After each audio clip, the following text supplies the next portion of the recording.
guys, Dr. Roach coming back again. So today our topic is going to be firearm safety. So you'd be surprised, but this actually is a topic that's actually skipped over a lot.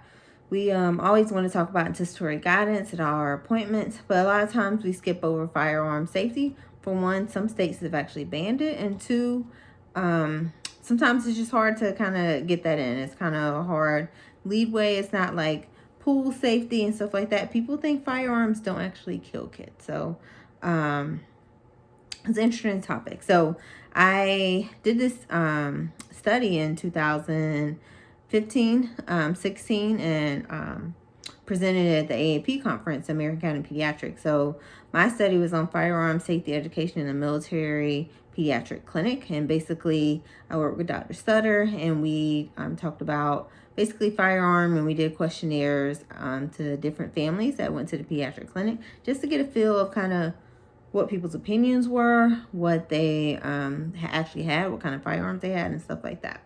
So I actually looked at the most recent data that you can find on the CDC, and in 2017, there were 22,704 deaths related to firearms. So this is all firearms. So this could be suicide, homicides. This could be anybody that was kind of evicted, any physical altercation. This could be anything legal. This could be job related.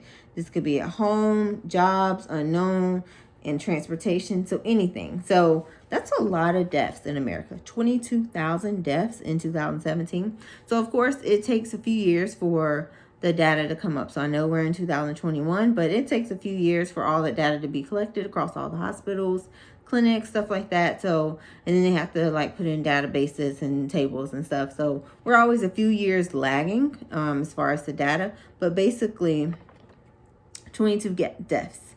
When I did this study in 2014,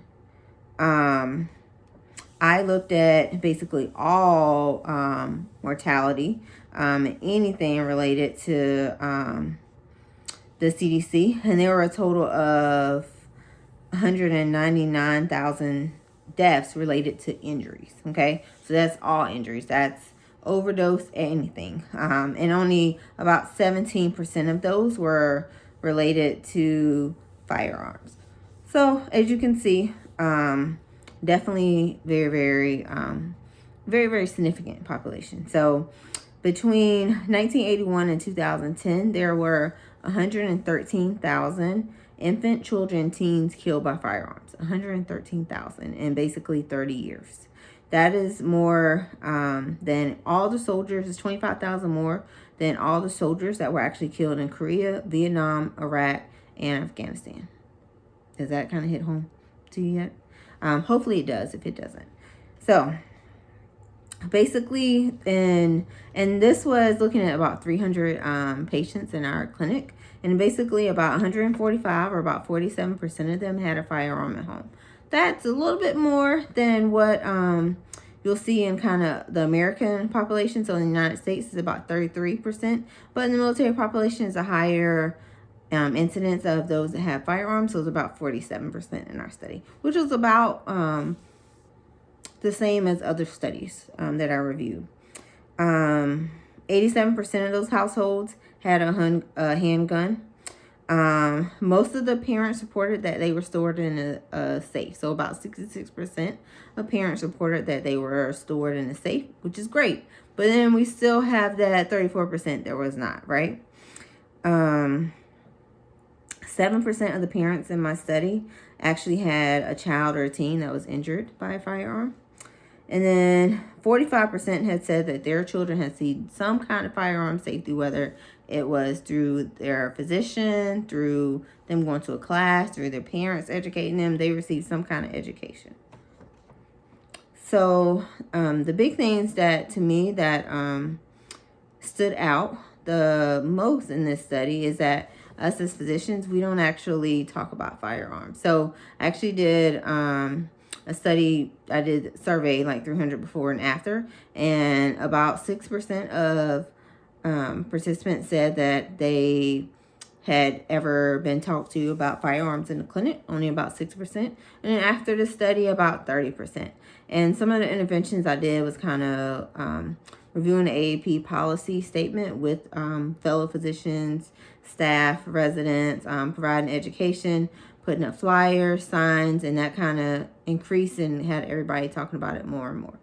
So as you can see, there's a lot of firearm violence around, and basically there are some helpful things to always keep in mind. So one, always keep your gun unloaded and locked up. So always make sure it's unloaded, unlocked, preferred in 2 different locations, but locked is better than unlocked, okay? 2, keeping the ammo and the bullets stored separately. That's very, very important. 3, hiding all the keys. So don't have the key hanging up on the key rack, okay? Hiding actually all of your keys. And then never telling your kids what the key rack code is. That also, kids, teenagers, nobody should know that because that can increase their incidence of getting into the firearm or committing suicide or anything like that. So making sure you keep that code between you and your spouse. So overall, there has been a lot of talk about firearms. And those are kind of some things that you can kind of do. But this kind of showed you what's going on now and what's actually been going on in the past. I will tell you that in Corona pandemic, so we've been in this for a year now. In April 2020 was the first month in about, I can't remember exactly if it was 15 or 20 years, but I think it was closer to 20 years because 1990, the late 90s was in like the Columbine. Everybody kind of remembers that shooting in Colorado as being like one of the first ones. I think that was 1999. So I think it was 20 years. So in April 2020 was the first month in the United States that we did not have a school shooting in 20 years. April 2020. March was when the pandemic started kind of in America. April was when most kids, like 100% of kids were like homeschooled. Or maybe I should say like 98 because some Midwesterns were not homeschooling. That was the first time we had no school shooting in 20 years. That says a lot. That just says a lot right there. Hopefully that hits home to you. And hopefully you'll take away and at least put your guns in a safe place. Making sure you get a lock if you don't have one. Get a safe. And just being safe. And talking to your kids about it. Most people don't know that the average age of a kid that can actually pull the trigger is around 2 to 3. So all 3-year-olds can. Some 2-year-olds can. So most people don't even know that. So talking to them about gun safety very early. So it's not 5 years. It's not when they're 7. It's not when they're a teenager. They can do it at 2 to 3. So hopefully this video was very helpful. It's kind of serious. I'm talking about firearms. I'm very passionate about it. I don't necessarily own my own firearm, but I'm very passionate about it because I just see too many accidents related to firearms, whether it's suicide, homicides, kids kind of getting into it and kind of hurting their leg or shooting somebody else, and you just see it on the news so much. So hopefully this video meant something to you and you got something from it. Have a good one.